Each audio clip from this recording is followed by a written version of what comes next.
I am really loving this build, loving this suit. I'd be more than happy to hear what you all have to say.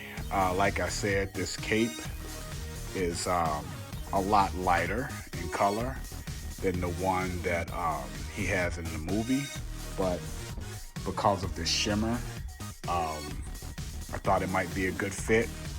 I like it. I like the way it drapes. I'm not sure how to get the fabric from the one for the suit.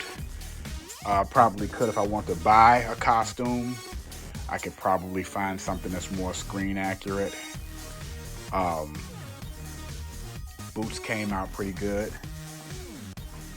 I don't know. I'm really loving how everything is coming together.